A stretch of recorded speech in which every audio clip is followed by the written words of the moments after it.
Yeah, Game Awards. A time to highlight the best of the best, and their DLCs. I have never cared all too much about the Game Awards. I think they are an interesting thing to look back at what the year had to offer. You know, this last year was interesting for many reasons. I think all the games that were nominated were generally good contenders.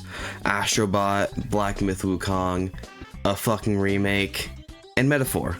All made sense and were regarded as some of the highlights of the year. But then you had Elden Ring, Shadow of the Erdtree, which is a DLC, which immediately makes people, feel very mixed and polarized. Also fucking annoyed for many reasons. In my eyes, a DLC is purely an expansion on the game, no matter how good or bad. It's still Elden Ring, and that already won. I also think if it was any other game, the DLC would not have ever gotten that spot, which I also just think is a bullshit move. To stay on a pseudo topic of the video, The Binding of Isaac, Repentance. This DLC uprooted a lot of the game, adding more characters and essentially doubling the cast. In many ways, this was a new game, and I feel like it could have been, Game of the Year quality because it is really fucking popular. I don't want to delve too deep into the topic, but as a little tidbit, I do think that it is kind of a thing where it does feel like the difference is kind of shady. Oh yeah, and Balatro. See, almost every game of the year has a token indie game in there that never really wins, but it's a nice thing to look at. But of course, it always gets some eyes moving, like 2018's Celeste or 2020's Hades. These are some top tier games that only real limitation was that they are either smaller or less known since it isn't, being published by a big publisher. This was a weird one to see. Almost no one knew about this game, even though nearly 2 million copies were sold at the time. It felt like a weird one to add because, Balatro, poker, just gonna plop it there. It felt like maybe this was a wrong decision. So, let's just dive into the weirdest Game Awards nominee.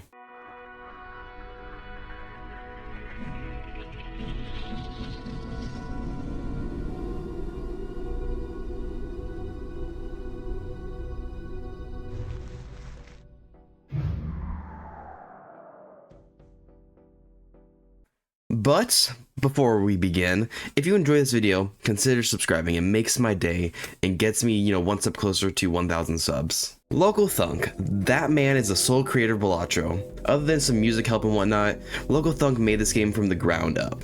The young lad started his journey like many others, realizing that he was wasting his time in college, his money. He could be out there making a smash indie game and be set. And they say don't listen to your heroes. He made some interesting games that took some inspiration from other games, like adapting Risk in a game that has its own world / naming system that I would play, but somehow all of those top tier games are being downed out by this mid-ass game named Balatro. The whole game of Balatro is inspired by a Cantonese card game called Big Two. It's a game where, here's the kicker, you draw cards and play hands like pairs and straights. He was going to make this an online game, just like the one from his childhood, so he and his friends could play it online and, relive the good old days. And then the addiction set in. Luck Be a Landlord. It's a little roguelike indie game that is a slot machine roguelike. He was hooked, watching people play this game and earning more and more money. So he pivoted from online to a single player roguelike based on the game of Big Two. There are some striking differences from Balatro then and now. You upgrade your cards instead of getting jokers. Even after that, he wanted to keep some of the deck building upgrading mechanics that were more of a one-use buff. So those later became the tarot cards and planet cards. Like many games, the name of it was also a big key to success. And in my opinion, Joker Poker just doesn't hit the same level as, Balatro, which was a term used in ancient Rome to describe a jester or joker. He kept developing and refining the game, enjoying some of the weirder design features he tried out. Like, one day he just added a CRT filter, which added a lot of visual flair, so he kept going into the more of a odd and, kind of swirly design of the game that culminated into a very unique and visually appealing game, at least art-wise. So with that, a demo came out, and it gained some crazy traction, with some okayly big content creators playing it, even with the almost non-existent promotional media, except for a little ad of sorts. Thunk used the criticism to make a lot of good changes, while keeping the mindset of just wanting to keep his vision alive even if others disagree. One of the bigger changes that has been more noteworthy is the addition of seeds and actually having the codes.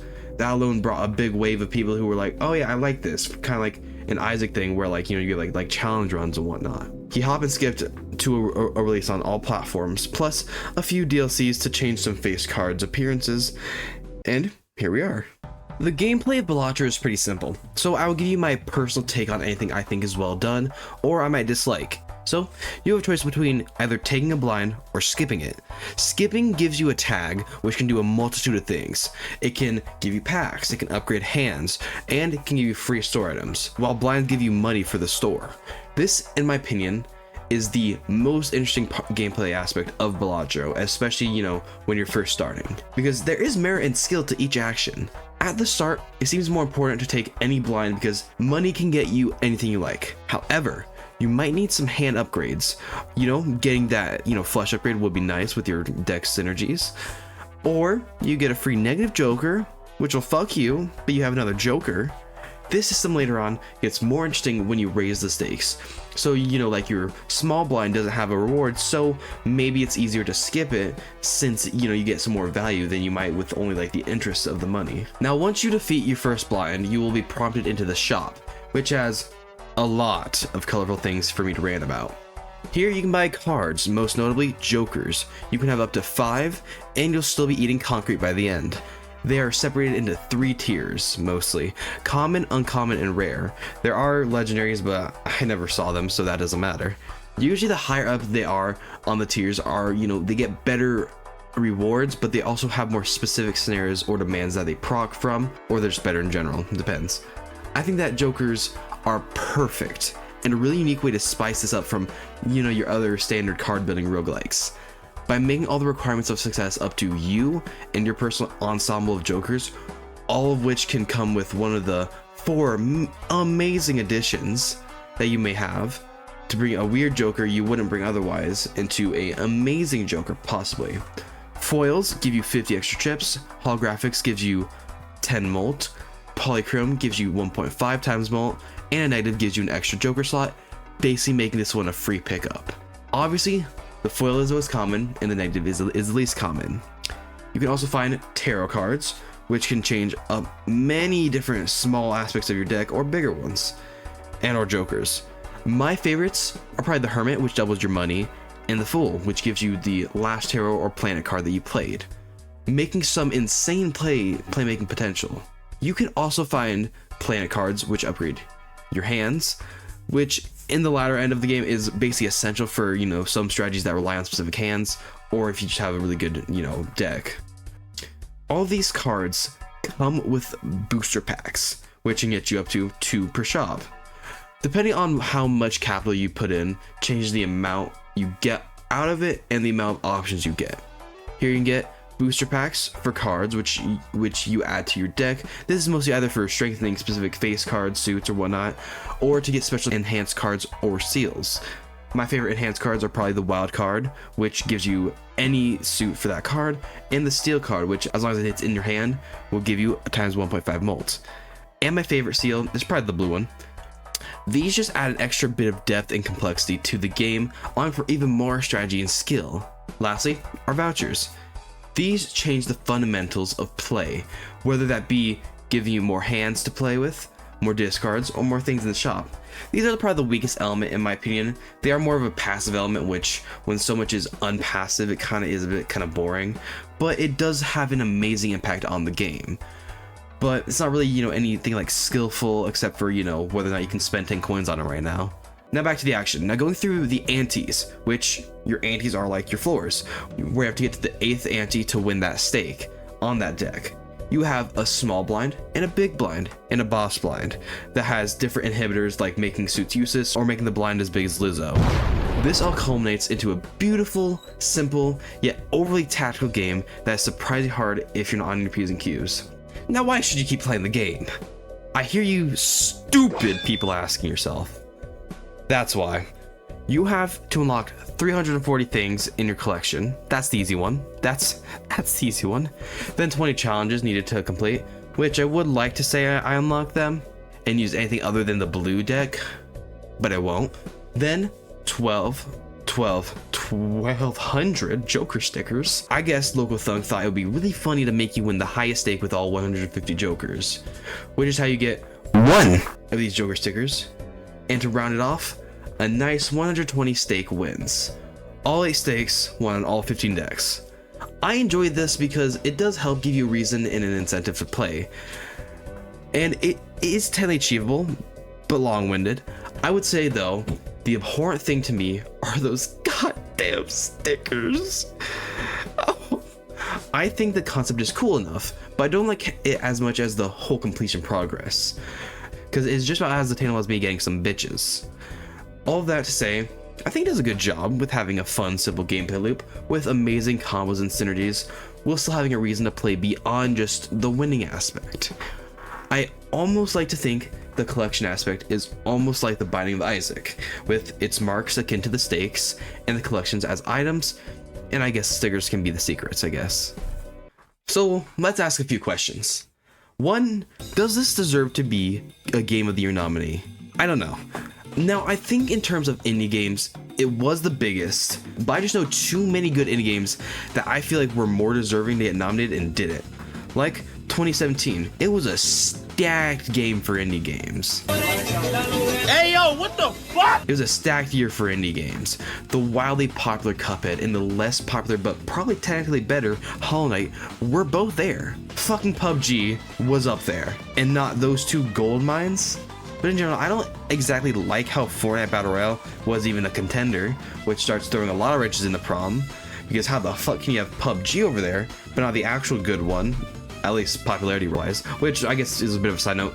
Game of the Year is about this like quality, it's a big old popularity contest. Some people might like Balatro more than Astrobot, but that's the one.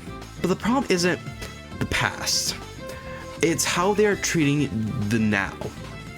Why put things like a fucking DLC up there when you could have put something that made leaps and bounds in their own field, like Black Ops 6, the biggest COD game in a long time, or Helldivers 2, which took the gaming community by storm on release, instead of the upteenth Final Fantasy remake.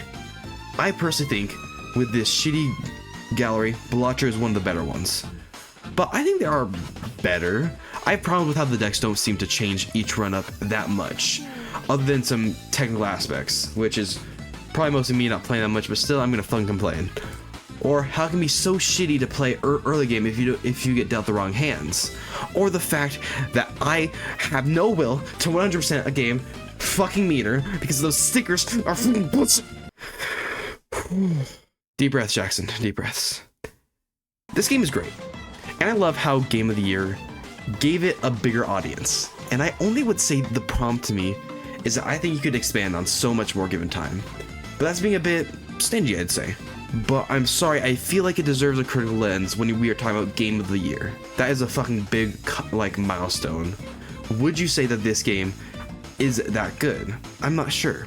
I've heard of a few games like, I don't know, Animal Well, which I've never played, was, you know, called even better by some people who worked with the team, who worked with Local Thunk. I think it was the guy who did the ad or something. I think it's the fact that it was nominated that pisses me off. I think that it deserves a lot of praise, but I feel like in general this year was a really weird year for Game of the Year. So, what's the rating? 8.5 out of 10, I think. I think the game is phenomenal, and I hate how it is tainted in my eyes by the fact that I am thinking of it less as a normal game and a GOAT game, which I still think it is. I have a soft spot for roguelikes and roguelites, and just indie games as a whole. I see them as a chance for people who aren't corporate agenda pussies to make a real big difference and change things that no one else would. Like, would you ever expect a game out of Balatro to be made out of the scums of Activision or EA? So, even though I was harsh, I still think this game is great. I will probably still mindlessly play this from time to time, and I can't wait to see Balatro Skin Pack 3 be nominated for Game of the Year. You got my vote, man. Thank you for watching. I'm curious, should I play and make a video on Animal Well? When making this video, I saw it being brought up a lot. So tell me how you think about it and if you think I should play it. Lastly, I'll say it again, I'll say it 1,000 times. please subscribe. Helps a bunch and motivates me to try harder and harder on these videos. And yeah, see ya.